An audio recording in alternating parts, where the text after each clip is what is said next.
দর্শক আমরা সড়কপথ এবং রেলের খবর জানলাম। এবার আমরা জানব লঞ্চের খবর। ঈদ যাত্রায় শেষ দিনে ঢাকা ছাড়ছে দক্ষিণাঞ্চলবাসী। এবার সদরঘাট থেকে আমাদের সঙ্গে যুক্ত হয়েছেন সহকর্মী সুমন তানভীর।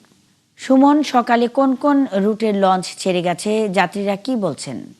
দেখেন, ঈদ যাত্রায় আপনি জানেন যে এই পদ্মা সেতু হওয়ার পর থেকে একমাত্র ঈদকে কেন্দ্র করেই কিন্তু জৌলুস ফেরে সদরঘাটে। তবে আজকে শেষ দিনের যাত্রায় খুব একটা স্বস্তি যাচ্ছে না সদরঘাটে, কারণ যাত্রী খরার অজুহাত দিয়ে আসলে অনেক লঞ্চই কিন্তু আসলে সঠিক সময়ে ছাড়ছে না, কিংবা এই যে লঞ্চটির সামনে এখন আমরা দাঁড়িয়ে আছি, এই যে হট্টগোল আমরা দেখা যাচ্ছে মালিক পক্ষের সঙ্গে যারা আসলে এখানে আছেন, পটুয়াখালীর কালিয়া লঞ্চটি ছেড়ে যাওয়ার কথা। আমি কি কিছু ধরেছি নাকি? আপুটা আপনাকে চেক আউট করছে, জাস্ট কুল থাকুন। এখানে যারা আছেন যাত্রীরা, তারা কিন্তু প্রায় সন্ধ্যা শেষ রাত থেকে তারা কিন্তু এই লঞ্চটিতে অপেক্ষা করছেন আসলে যাওয়ার আশায়। কিন্তু এখন পর্যন্ত কিন্তু সেই লঞ্চ কখন ছাড়বে কিংবা ছাড়বে না সেই বিষয়টি কিন্তু এখন পর্যন্ত পরিষ্কার করেনি। কিছুক্ষণ আগে আমরা একটু কথা বলবো। ভাই একটু কথা বলবেন। এই লঞ্চ চালক মানে আপনি সুকানি আর মাস্টার আর সুকানি কে দেখছেন আসলে যারা লঞ্চ, ভাই একটু বলবেন। এই লঞ্চটা আসছে 10টা বাজে, রাত্র 10টা বাজে মানুষ এসে এই লঞ্চে বসে রয়েছে, কিন্তু এখন বাজে কয়টা? এখন বাজে হলো আপনার 10টার বেশি, আজকে 12 ঘন্টা, ঠিক আছে। রাত্র 10টার থেকে মানুষ এই পর্যন্ত আসতে আসে। লঞ্চ তো ভর্তি, ছাদ ভর্তি, নিচে ভর্তি, দোতলা ভর্তি, সব জায়গায় লঞ্চ মানুষ, কিন্তু লঞ্চ ছাড়বে না কেন?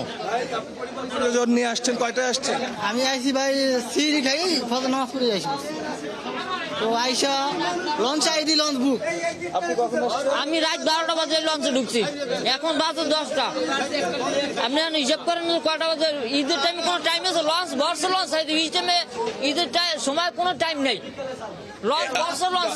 আমরা একটু লঞ্চের ভেতরের অবস্থাটা দেখানোর চেষ্টা করি। লঞ্চটির আসলে ছাদ পর্যন্ত ছাদটি এখন আসলে গ্যাপ আছে, অর্থাৎ ছাদটি এখনো ভরেনি, তবে ছাদেও অনেক যাত্রী রয়েছে। আমরা যারা মালিক পক্ষ দিয়েছেন তাদের সঙ্গে কথা বলছিলাম, তারা বলছিলেন যে আসলে লঞ্চটি ভরলেই তারা ছেড়ে দেবে। আসলে এই ভরার অর্থ কি, কত যাত্রী হলে ভরবে তার কিন্তু আসলে কোনো রকম কোনো ঠিক ঠিকানা নেই। আমরা এই যে অবস্থাতে দেখছি, এই যে মুরব্বী পাড়া মুরব্বী রয়েছে, তারপরে যারা পরিবার পরিজন নিয়ে রয়েছে। কাকা, আপনি বলবেন কখন আসছেন? আমরা আজানের আগে আইছি। বেশিরভাগ যাত্রী এখানে যারা আছেন তারা কিন্তু আসলে শেষ রাত্রে সেহরি খেয়েছেন এখানে, এবং শেষ রাত থেকে আপনি বুঝছেন যে প্রায় 10টা বাজে, এবং প্রত্যেকটি এই আপনারা যে আমি 6টার দিকে আইছি, এই যে ফ্যানগুলো দেখেন, এখন ফ্যানগুলো চাচ্ছে, দেখেন এখন ফ্যানগুলো চাচ্ছে। এই যে আমরা সকালবেলা থেকে মানুষ বৈশা রয়েছে, গরমে মানুষ বৈশা রয়েছে, এখন ফ্যানগুলো চাচ্ছে ওরা।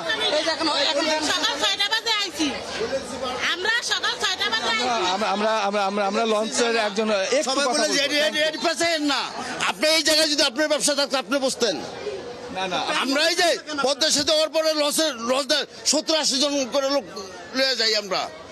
এখন আপনারা লঞ্চটি কখন ছাড়ছেন? 12টা। ওনারা যে বলছেন যে 12টার সময় থেকে আসছে, এটা তো সবাই তো চাইবে একটু তাড়াতাড়ি বাসায় যেতে। আমরা 12টায় ছাড়বো। এই দেখেন সব বাচ্চা কয়জনে বাড়াইবো।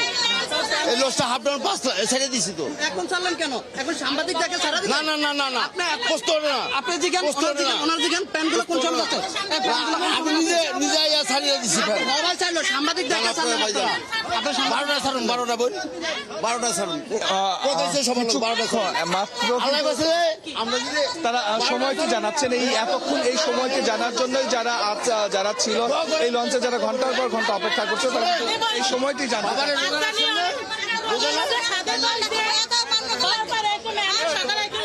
আপনার এই জায়গায় ব্যবসা হইলে আপনি বুঝতেন না। আপনি তো তাদের ভোগান।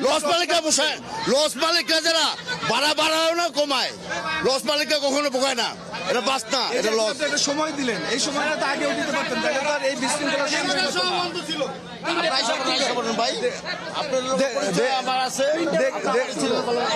দেখছিলেন আসলে সকাল থেকে নয়, একদম শেষ রাত্রে থেকে এই লঞ্চটা আমরা কিছুক্ষণ আগে পাশের একটি লঞ্চও দেখেছি, সেখানেও যাত্রী কমের অজুহাতে আসলে শেষ রাত থেকে তাদের বসিয়ে রেখে কিছুক্ষণ আগে তাদের নামিয়ে দেওয়া হয়েছে, লঞ্চটি যাবে না। অর্থাৎ বিআইডব্লিউটি আসলে এখানে কি ভূমিকা রাখছে সেটি কিন্তু আসলে প্রশ্নবিদ্ধ থেকে যাচ্ছে। তবে সাংবাদিকতা আমাদের উপস্থিতি হওয়ার সুমন তানভীর, আমরা দেখছিলাম ঈদে ঘরমুখ যাত্রীদের দুর্ভোগের দৃশ্য আপনার মাধ্যমে, আপনি আছেন সেখানে, আমাদের সঙ্গেই থাকবেন। দর্শক, ঈদে ঘরে ফেরা যাত্রীদের খবরাখবর নিয়ে সদরঘাট থেকে সুমন তানভীর যুক্ত ছিলেন।